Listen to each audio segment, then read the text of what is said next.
What's up, Kingdom of Rock? This is Matt Gibson, and we're here today.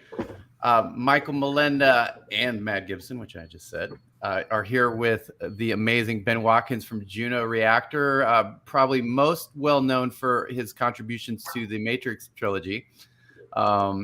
Definitely a legend in the trance world, and he's been doing this a while. And we hope to have a great conversation for you guys, so that we can learn more about music, tech, and business, which is our motto at Kingdom of Rock. So Ben, welcome to the show. Thank you for having me. And that's short notice as well, huh? Yeah, like yesterday.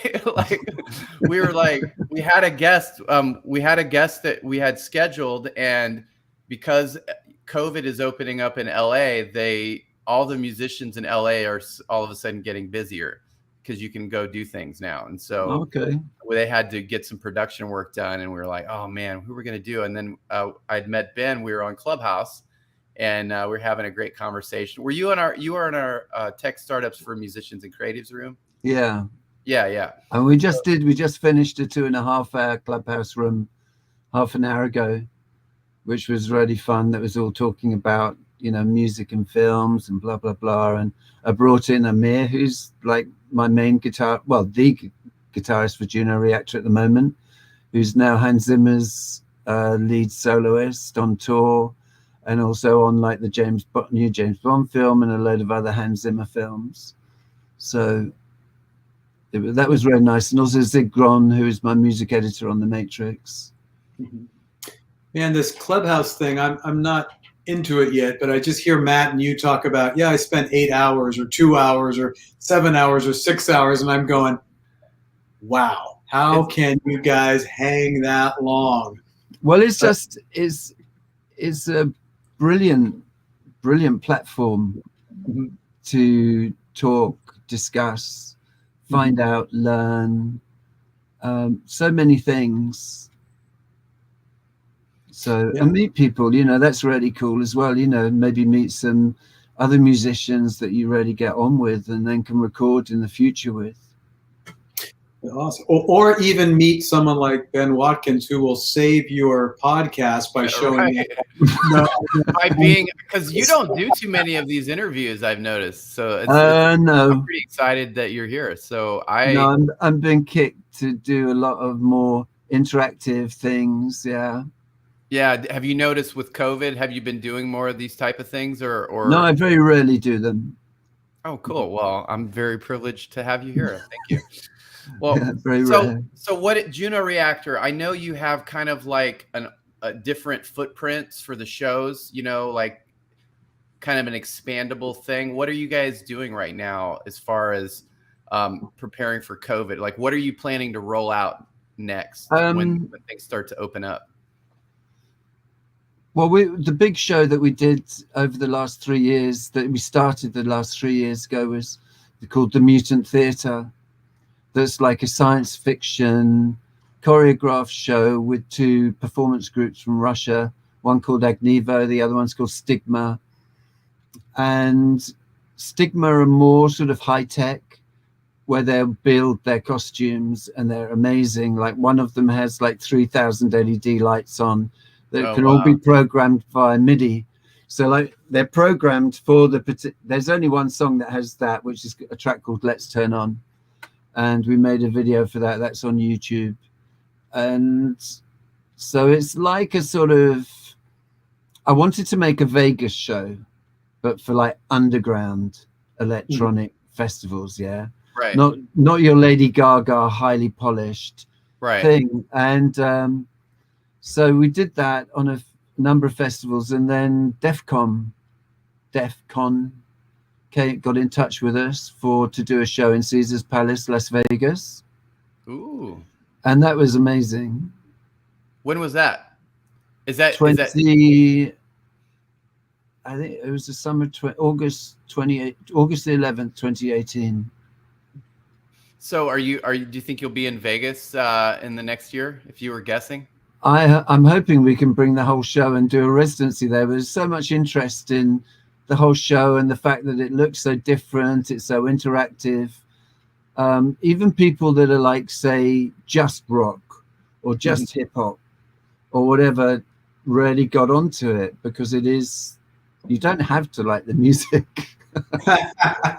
you can just get off on it as a visual experience. But there's a lot of, like, as I was saying to you just before we started, I came from rock. I love rock music. I've been a Zeppelin fan from the beginning. I saw them at Earl's Court play. I've been through that whole rock band thing, and I loved it. So, like, although I'm electronic, I'm known for my electronics, I still got a very head of rock. Yeah. So, like, when I was doing tracks like the Burly Brawl on the Matrix, and the reason why I think I got it right and all the other techno guys got it wrong was because I loved Queens of the Stone Age. And I knew it was like a da da da da da da da da da da da da da da da type beat, as opposed to boom boom boom. And so I think you can hear it in the Juno stuff. You can hear the rock influence, and working with Steve Stevens, working with Siouxsie, who's in Japan's biggest bands like Lunacy and X Japan, and Amid, it's sort of, it's just part of the blood. So yeah. Well, how did you go from from that rock background, loving Led Zeppelin, to getting completely into the technical, not only technical music? Well, I had bands, and I was 17. I'd spent like 6 months in Paris busking on the streets and going around Europe busking. And I came back from that thinking, God, I don't want to do that anymore. So I started up rock bands, sort of punky style things. And I was just so skinned. I thought I better be clever and get a record deal like everyone else should. So I got a deal with CBS in like a sort of post new wave pop band. And it was torture. It was absolute torture. Like, I didn't get on with anyone. It was, it really made me think, what do I want to do? And so my grandmother died. She left me a couple of £100, and I bought an MC202, which is over there. I still have it.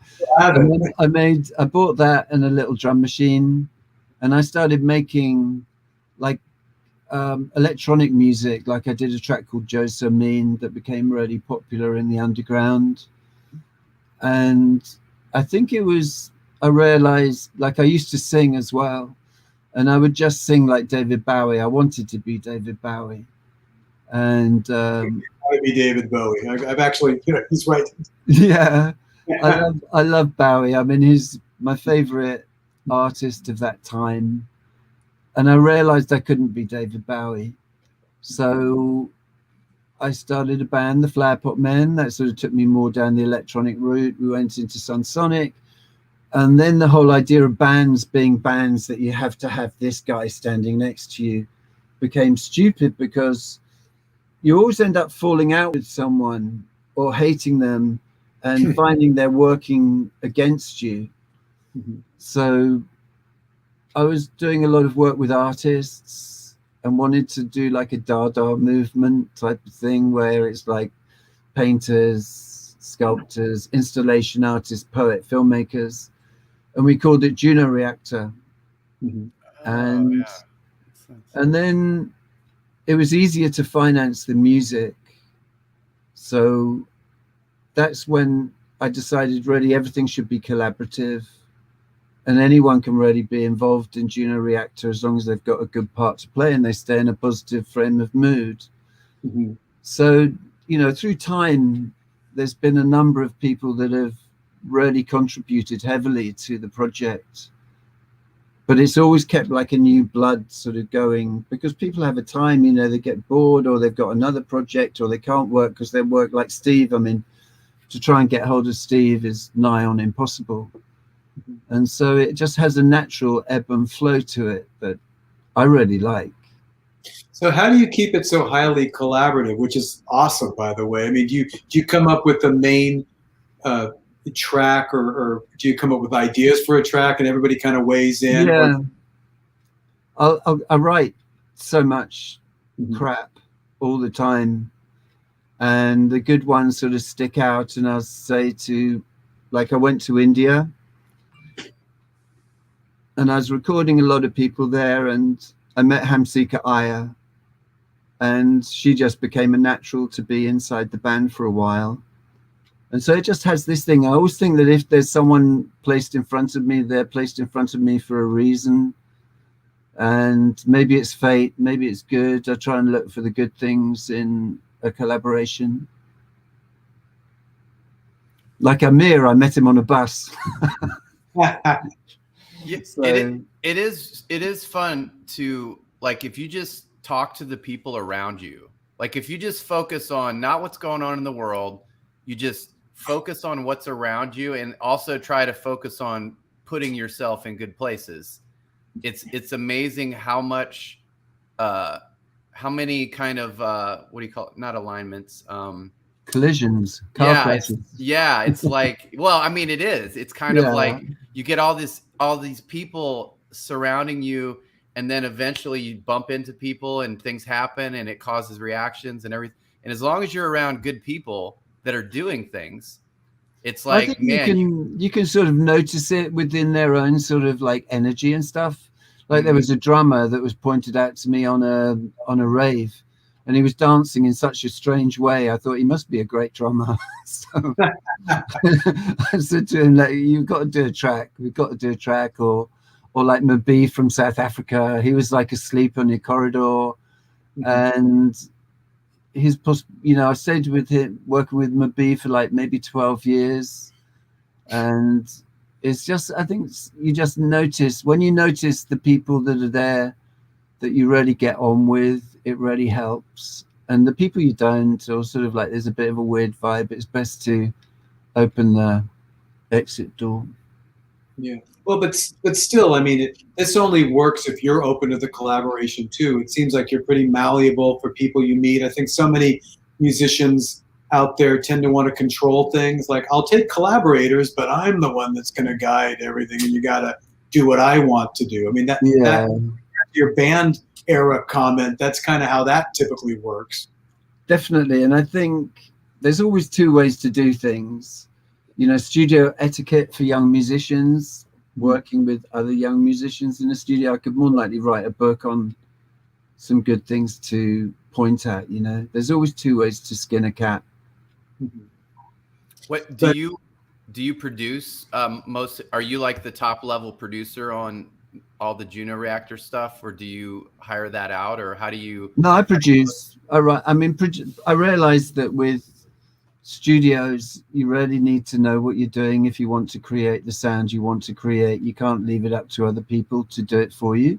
Right. So yeah, I produce everything and finish it. I usually do the final mixes. I used to have other people come in to do final mixes, but it's sort of got a bit harder to really, they wouldn't quite do it. So I've ended up always doing it now. Yes, it was a weird thing for me, because it really was kind of a business move, at least in the United States, where a producer would work with a band for months to get the tracks together and all the parts down, and then the record company would hand it to someone else to mix. I always thought that was such a strange thing. I mean, an outside perspective sometimes can be good, but also an outside perspective can just miss all the little personal and communicative. Sure, and I think we went to, when I had this band called the Flower Pot Men, we went to New York to work in Run DMC's studio, and to work with a producer called Mike Thorne, because he was really popular at the time and he really liked the track.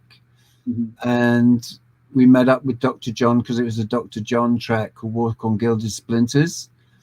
And we met up with Dr. John for breakfast, which was really brilliant, because I couldn't understand a word he said. But in that respect, like Mike Thorne had heard something in our music that he really wanted to produce. But me and Adam knew he couldn't do it. But yet we still, because everything had been paid for, we had to go through this bullshit of he put like a synclavier on it instead of my granny's keyboard.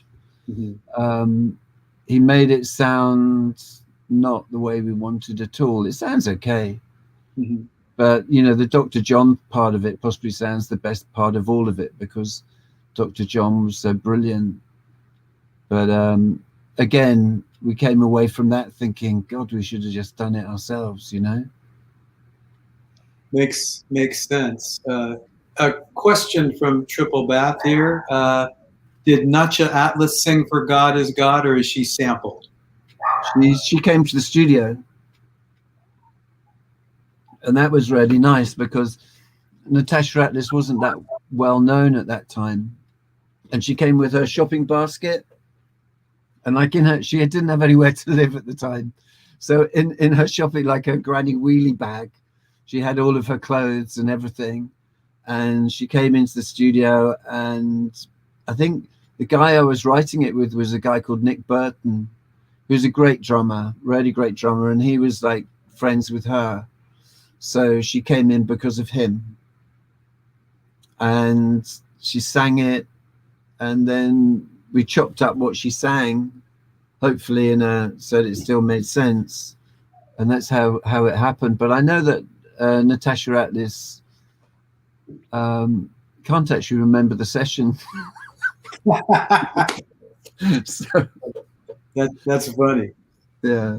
Well, I'm sure you've probably been asked this a million times, but I think for the Kingdom of Rock viewers, it's probably a question we should ask: is how did you actually come to work on, you know, a big mega film like The Matrix? I was in the hairdressers, and this guy next to me, who I knew, I was getting a bouffant cut done, and he said, "Oh, I hear you're in the new Matrix." I said, "I haven't got a bloody clue. I don't know what you're talking about."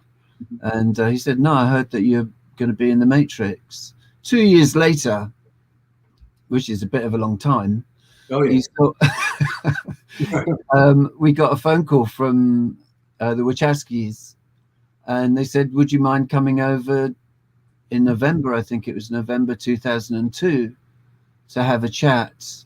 And me and my manager went over, had a meeting with them. It was a really strange meeting because I went into their office, and on the wall was a massive poster of a Chinese ghost story, which at the time was my favorite film because it had all of like Bruce Lee's action coordinators all on one film.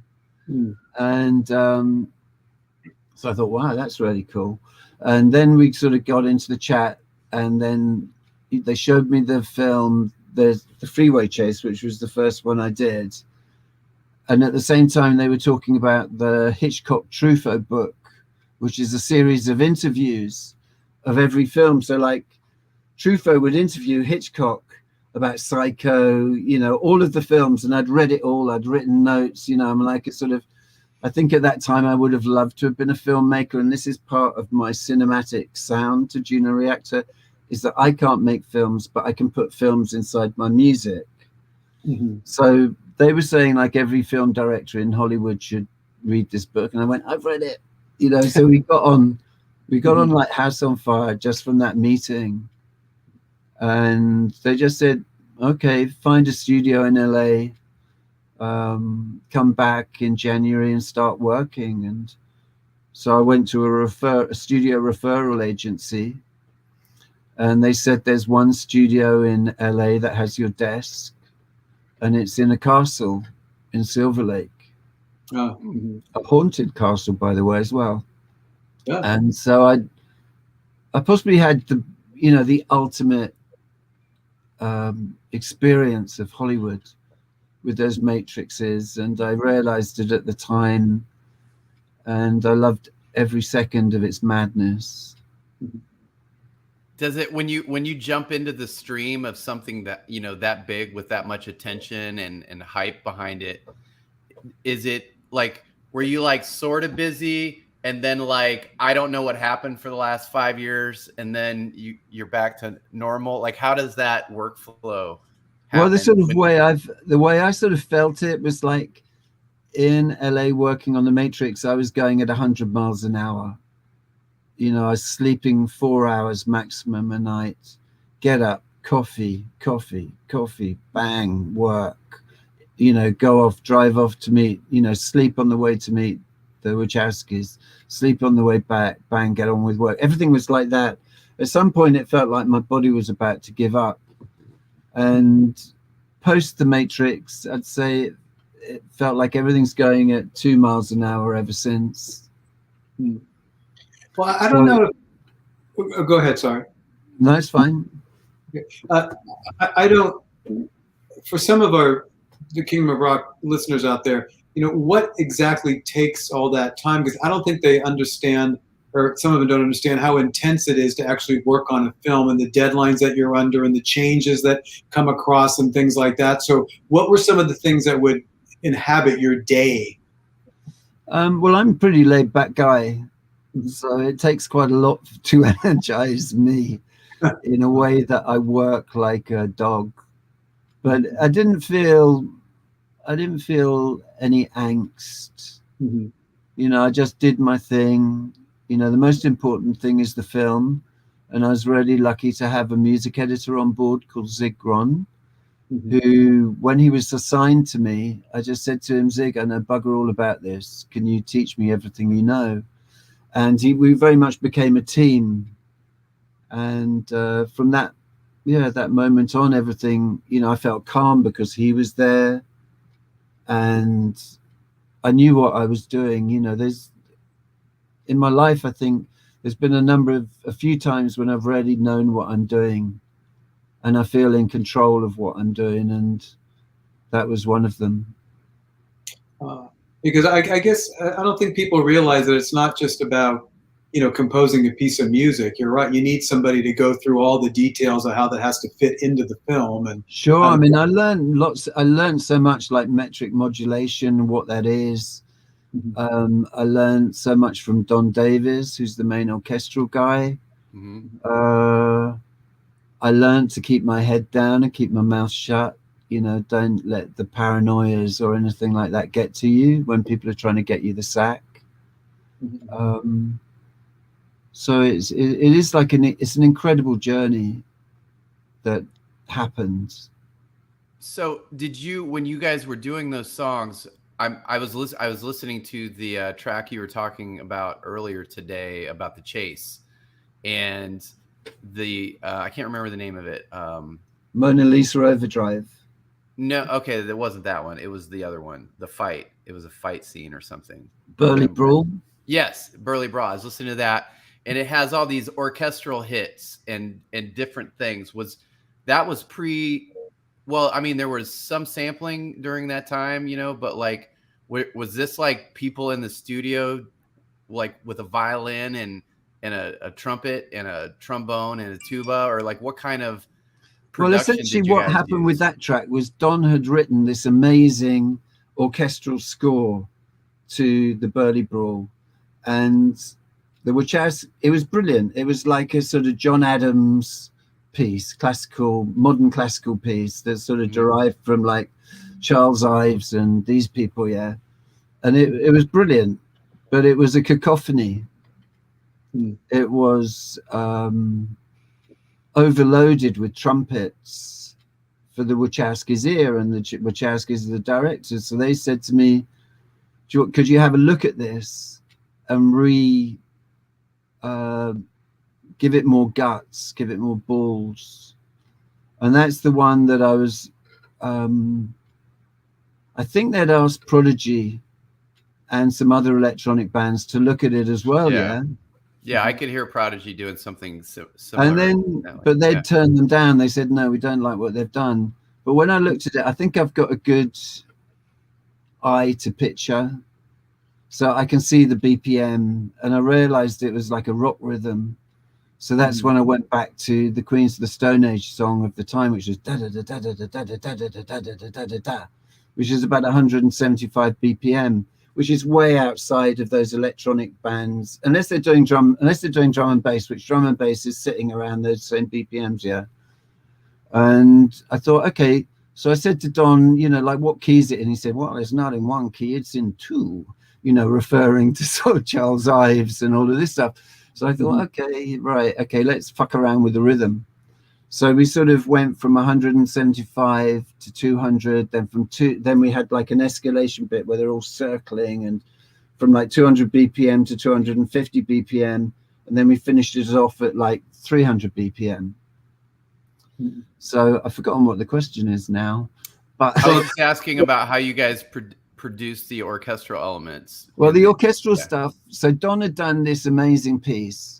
I then said to Don, I've got to lobotomize your piece of music.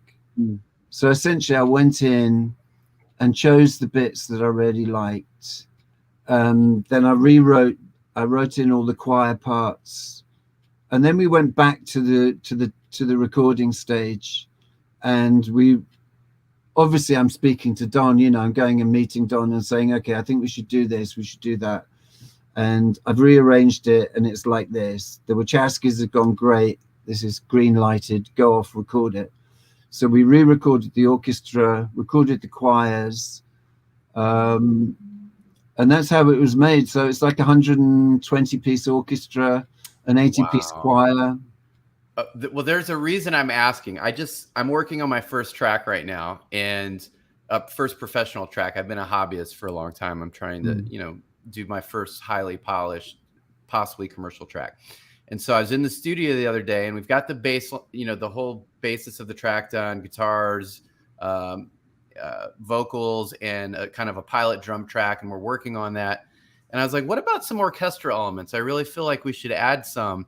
And so he was giving me the spiel of like, well, we could, for this much, you know, we could get a sample guy to go in and, you know, add some little flourishes and things, or we could just hire like, you know, a 5 or a 10, or, you know, we could just go hire a whole orchestra.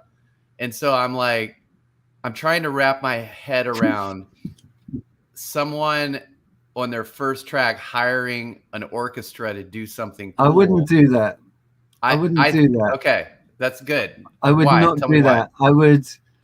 I think for your first track, you should go and sample up tons of orchestral stuff. All the bits in between, you know, the bits that you're not going, you know, some computer sort of thing isn't going to come along and go, oh, you nicked that.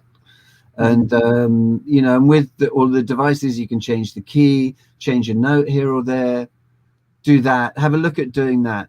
Now, it might come out sounding really thin. So the other alternative is getting a good orchestral library.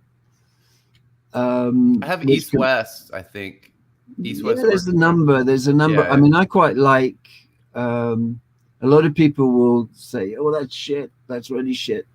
But it's good to mix them up. But I really like the Kirk Hunter strings, not because they sound great, but because when they're inside a track, they can still work.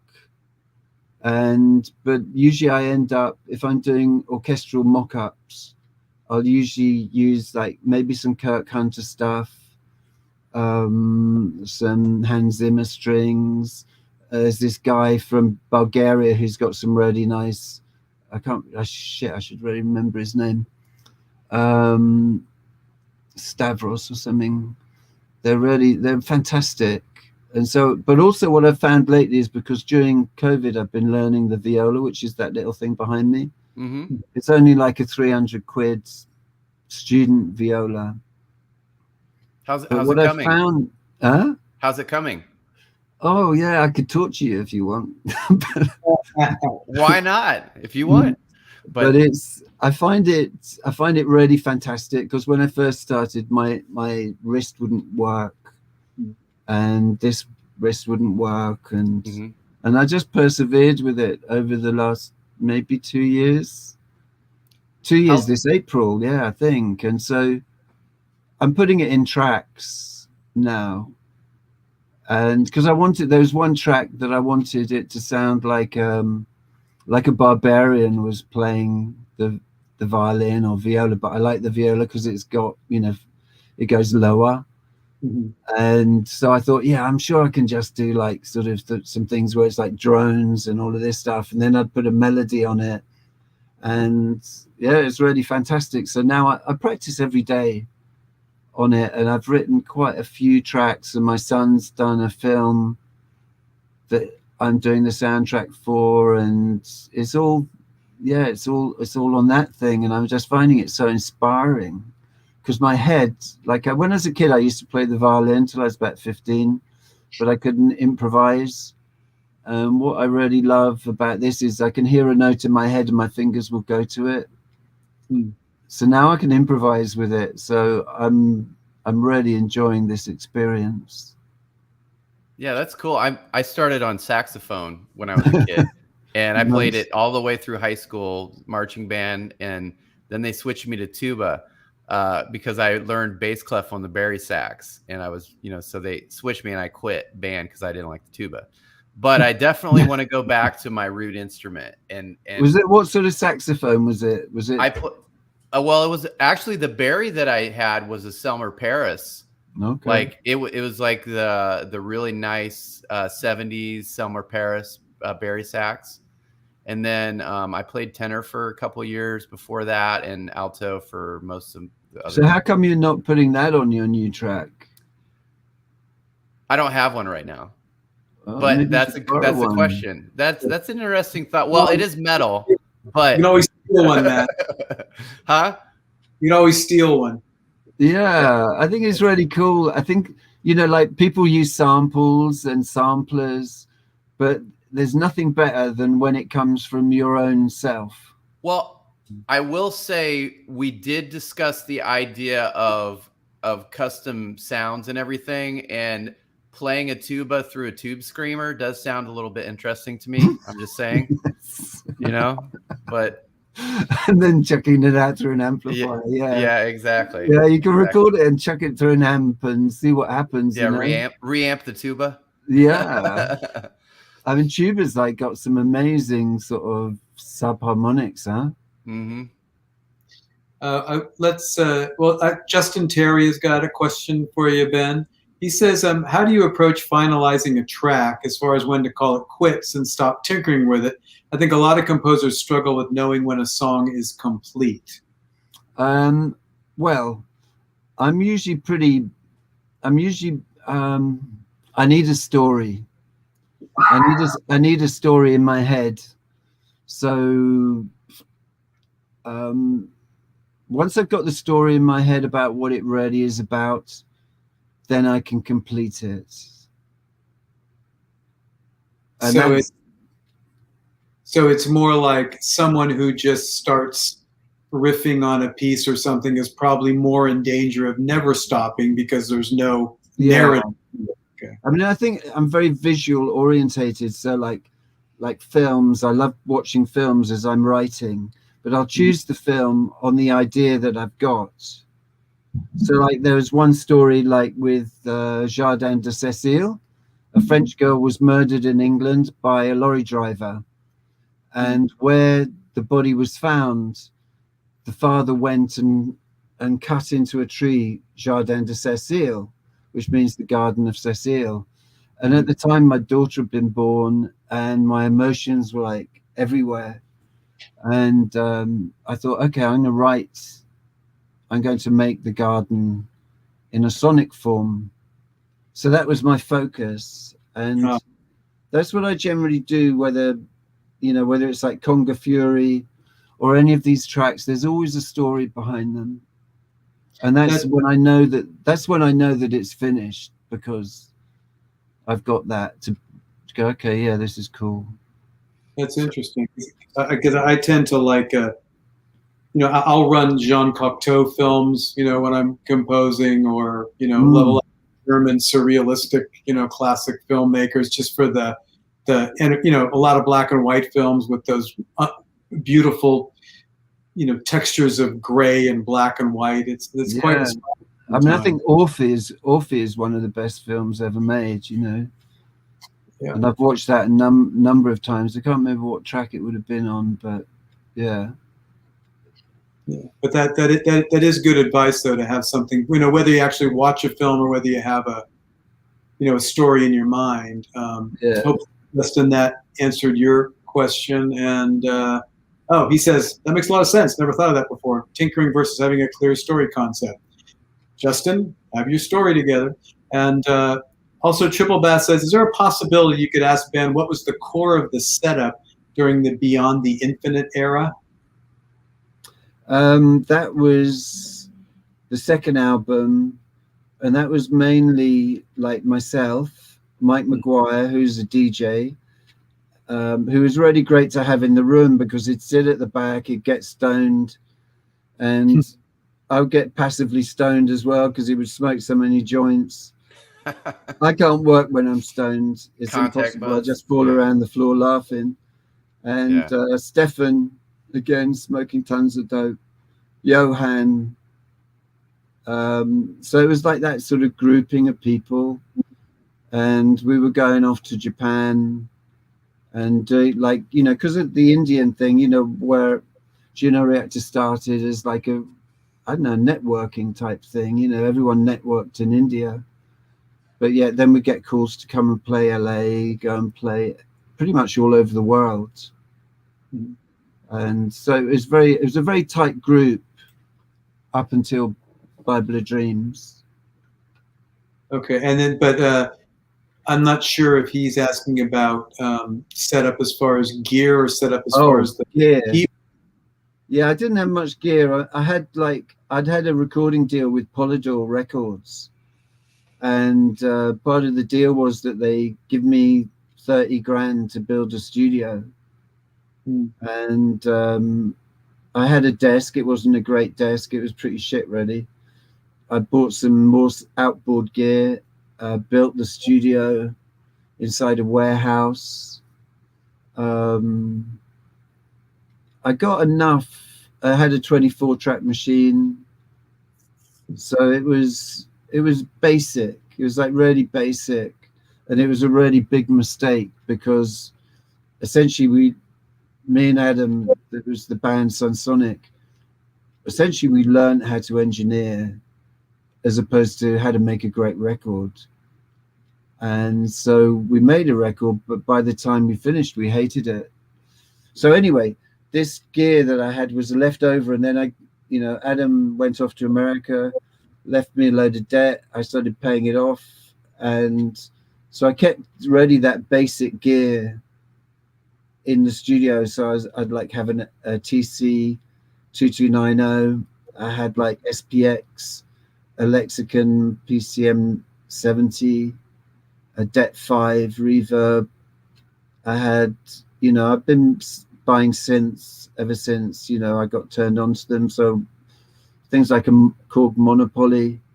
I had my favorite keyboard was the DW8000 at the time, until someone puked all over it and had to sort of get rid of it. So really quite basic gear. So like what you hear on Beyond the Infinite is us trying to be clever with using a lot of gates. Everything's manually mixed, so you'd go and record, you'd do the same, you'd do a track maybe 20 times mixing, and then we'd edit up sections. And so it was full on manual. Well, I think that's probably how, because I think sometimes people struggle with presets on keyboards and all that kind of stuff, and your compositions always are so you, and I think part of that is you're messing around with things and not just taking it as it comes out of the output jack, which is sure. I think a mistake some people make. Well, I think also when you've got keyboards that don't have presets, it really gets you into that whole thing of making them and then they disappear. You can't get them back. And even now, like I've got this, my favorite new synth is this Waldorf. I'm not sure if it's turned on. And even now, that's going backwards. But it's got an amazing sound, and you can go with the presets. The presets are cool, but really you need to initialize it and go from there. Oh, I just bought a one of the Line 6 Helix, the new one, and for guitar pedals, and it's like it just goes so deep down the rabbit hole. I mean, you can just go into the programming of that little box, and spend your whole life like digging in there. It's so deep, and it's like it's so time consuming. How do you do you just tinker and see what happens, or are you really purposeful when you start diving into setting up computers and excuse me, keyboards and I'm things the like that? most least logical person on the planet. Mhm. So I sit in front of this keyboard and I dream into it, and then just, a lot of the time, I think you can spend a lot of time playing around. You can spend a lot of time coming up with the same old cliche that you've always come up with before, thinking you can dump it later. Maybe my favorite new track is this one called Coyote Yumi and the Stars. And that had a purpose to its writing. And I'd use like a dobro, playing like a really simple line over electronics. And yeah, so I'm really into this spatial thing at the moment, where you try and create as much space as you can, and then elements sort of entering like they're splitting the skin of something, and trying to make it as 360 as possible. Are you writing for the new spatial audio for Apple and VR and things like that? Are you thinking ahead? Well, I think this is possibly the most interesting area of music coming up now, where we're going to be looking at engines like Unreal. Yep. You can use like WWYs or WYs, as like someone described it the other night on Clubhouse, as a sampler on crack. And I think the whole idea of a 360 motion of someone in VR, where you could granulate sounds, you could have like their biorhythmic tempos dictating sound inside this environment, that you can then split up sonically dimensions, whether they're there. Like if you're in a horror film and you're working in like a horror VR, the tempos that your watch would be giving you would be very different.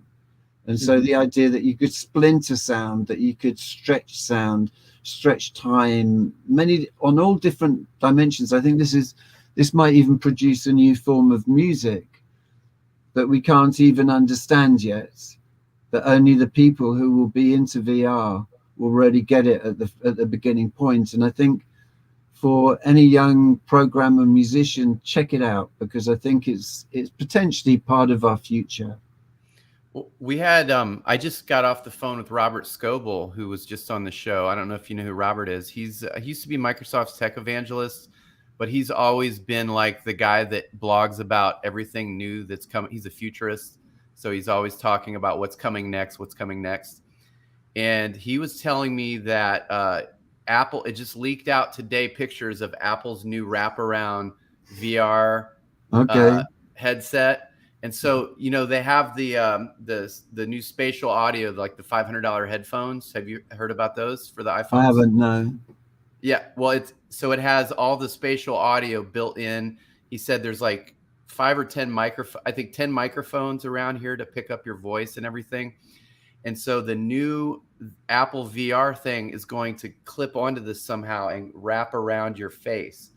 So you're going to have, it's all going to be like a helmet, like dude, everyone's going to be plugged into the Matrix. Exactly. I just love the idea of VR, and I'd love to compose for some of these VR games and stuff, because I think there's a multitude of inventions that can be done with it. Now, you've done a lot of game stuff too, right? What have you done in the game world? Well, the weird thing that turned me onto this was like I did a game back in like maybe 2001 called the Mark of Cree. And for the Mark of Cree, I had to do, each level had to have 2 hours worth of sound before it could re-loop on itself. And I had to do that with 0.5 megabyte of sound. So everything half a megabyte? 0.5 megabyte. It's unbelievable, isn't it? So everything had to be reduced to the size of a gnat's fart. Yeah. And then I had to build the macros for the excitement engine. So as the excitement engine was like 0, no music. 5, you might get something. 6, then you hit when it hits 50, you're into fight mode. Right. And 60, 70, 80. And so like you had a multitude of different things, but nothing could ever repeat on itself until it had already looped about 2 hours worth of play. And that was the thing that really turned me on to the idea of biorhythmic integration into VR. And I know there are some people working on it. Like I was speaking to one guy on Clubhouse the other day, said, yeah, they started working on this. So I want to meet up with them and see if there's any possibilities of getting involved.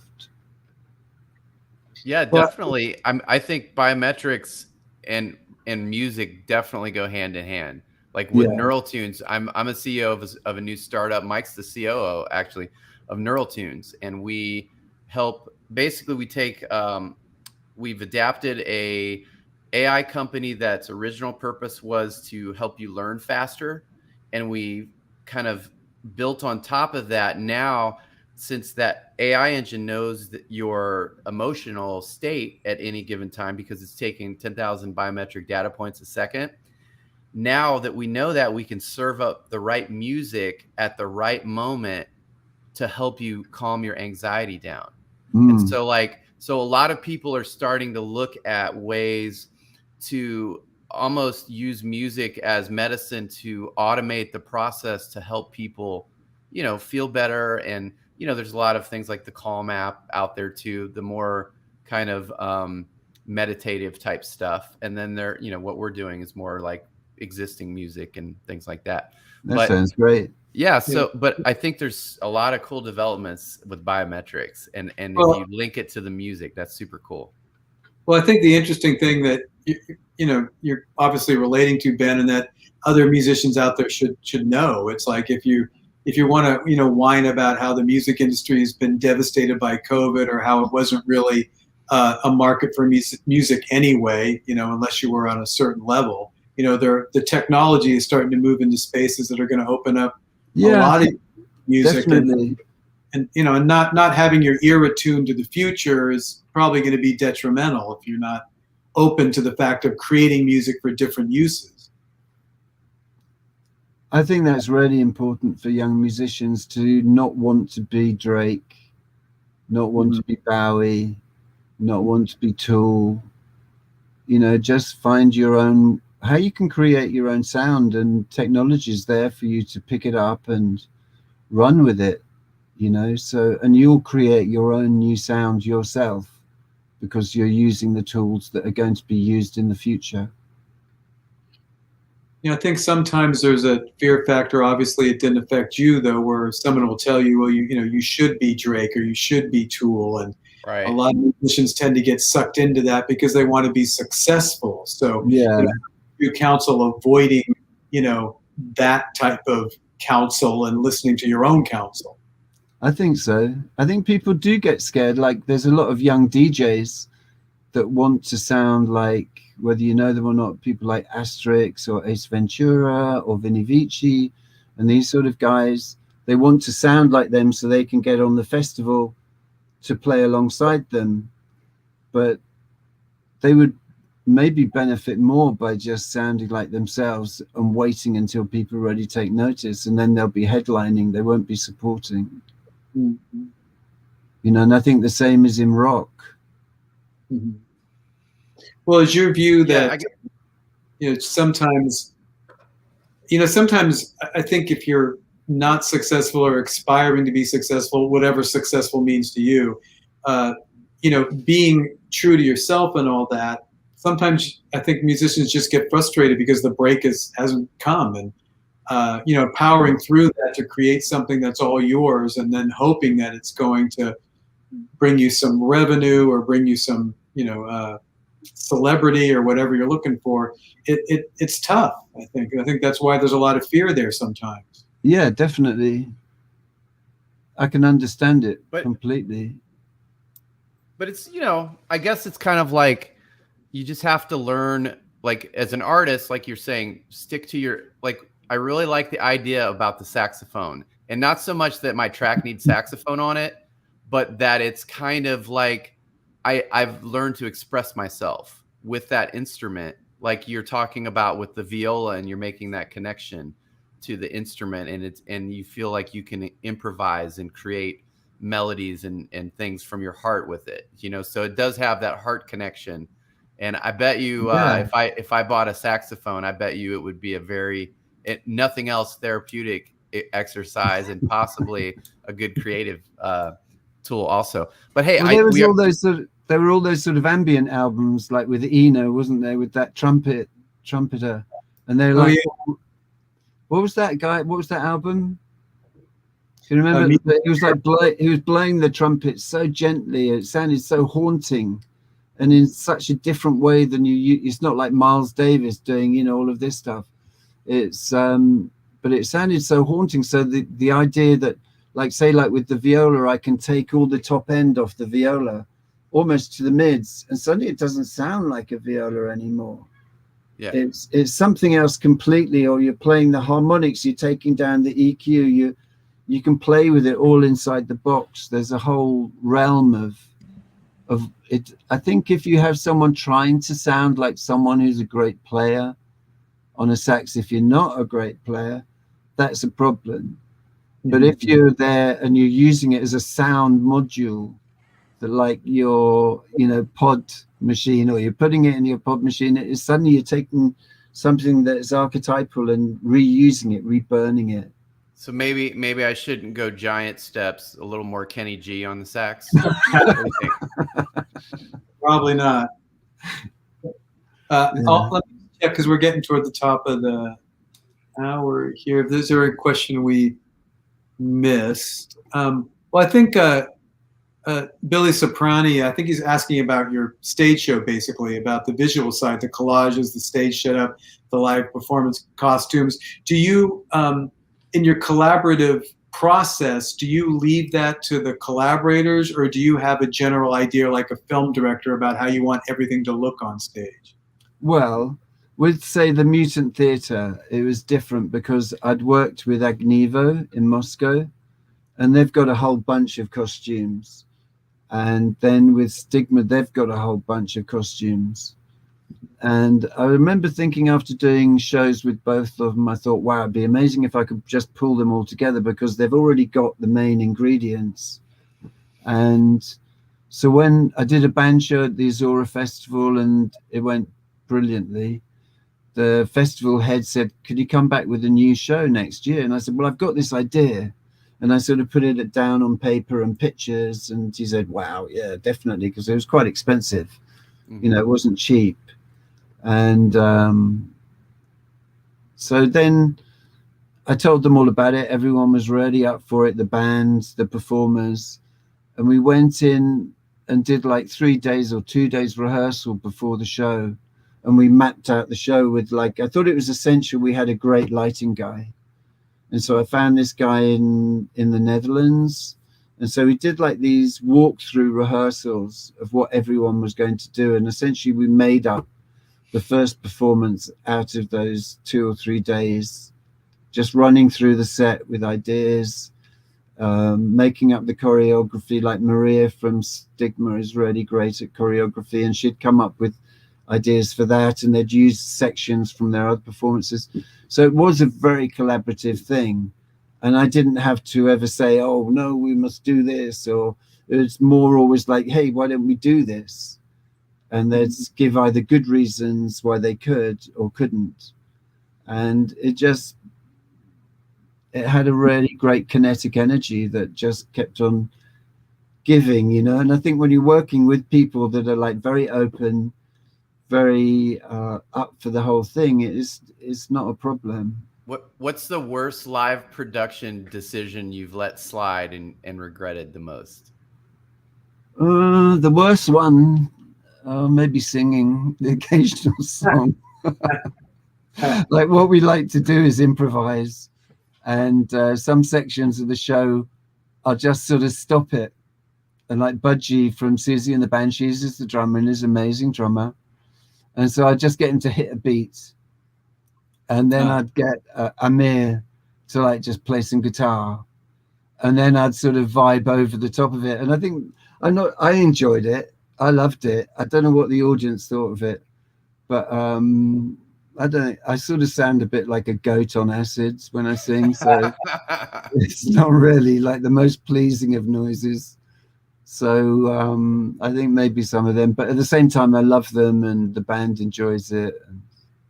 I actually have this part of this track I'm working on that needs somebody that sounds like a goat on acid. So I'll send you an email about that. Okay, I'll send it back.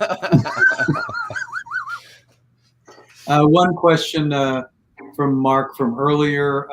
What type of story or film is behind the track Swamp Thing? Well, that's more like cartoons, very much derived from reading too many comics of the Swamp Thing. So that wasn't actually a film, but I could tell you around that time I was still watching Jaws on rotation. Yeah. And weirdly enough, I've been watching it again lately.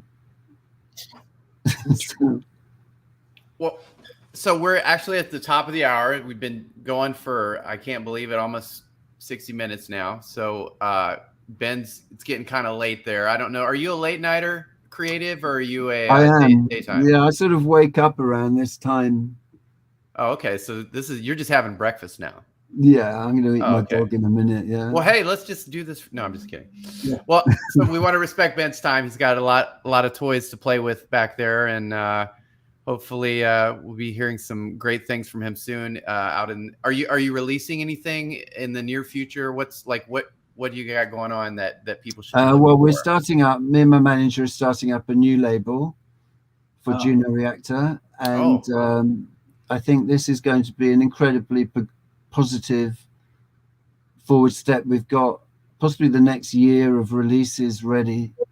I'm still writing the album. I've got like sort of 2 albums sort of going at the same time. One that sort of might, I don't know, the Juno audience might find it a bit hard. I'm not sure. And then there's more of the electronic stuff that they will more than likely like. I don't know.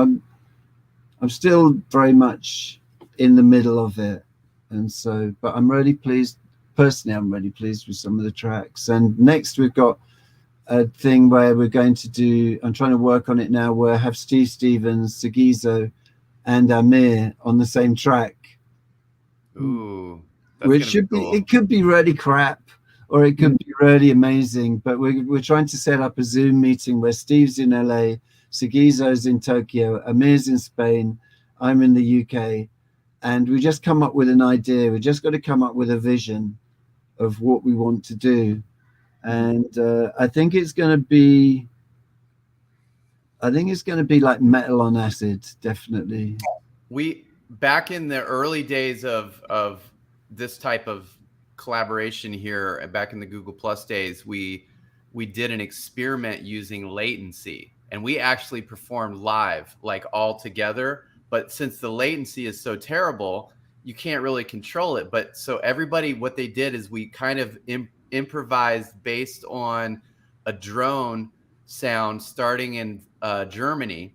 And then the next person would hear whatever they hear on their end whenever they heard it, and they would try to play along with the track, and we would rotate it with 4 people. We had someone in Germany, somebody in Colorado, somebody in North Dakota, and somebody in Italy, and somebody in Vegas. And it was really weird, but it did have this fluidity, and it was kind of like this droney, kind of almost John Cage-esque kind of nice. weird thing to it, you know. But are you guys going to do like experimental stuff like that, or are you going to do more of a like studio stuff and make like put something together? I really like the idea of I really like speed metal, and I just love that sound. So maybe, and have you seen like the SSD5 Stephen Slate drums? No. Is that the newest ones? I haven't seen the new ones. Yeah, they're amazing. I mean, I'm not sure if it's going to be like techno beat or Zeppelin style drumming, but I was working with them, and then I started compressing them the way I wanted to, like they were, you know, a real drummer downstairs or something. Mm-hmm. And they sound wicked. They sound so tough, and you can mess around with them. You can add stuff to it, and so yeah, I'm not sure, but I really want to do something really exciting, something that people want to jump out of their heads and go crazy.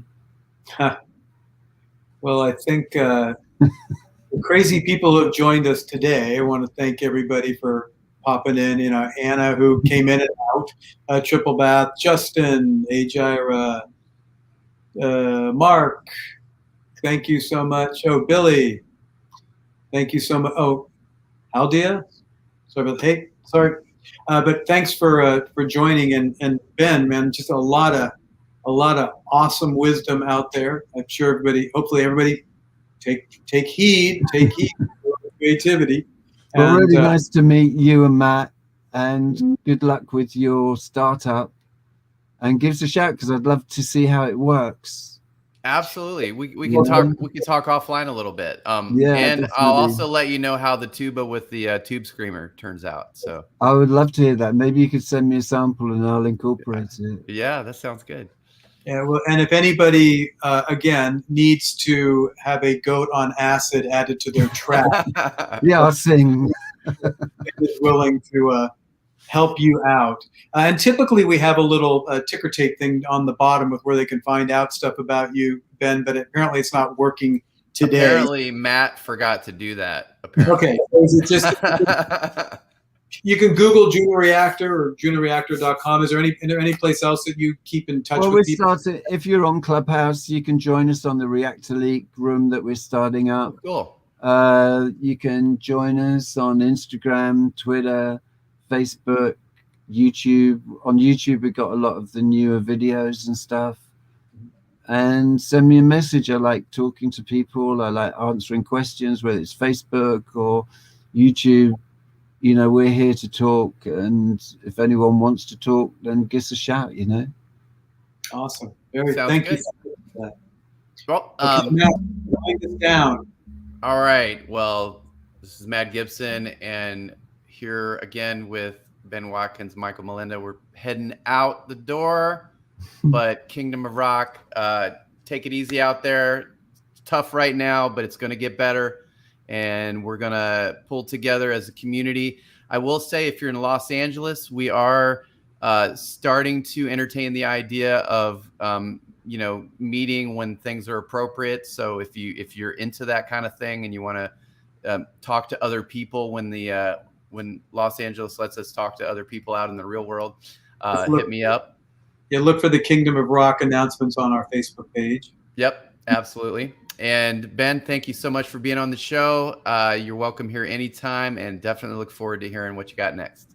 Excellent. Well, really nice to meet you guys as well. Okay, take care, everybody.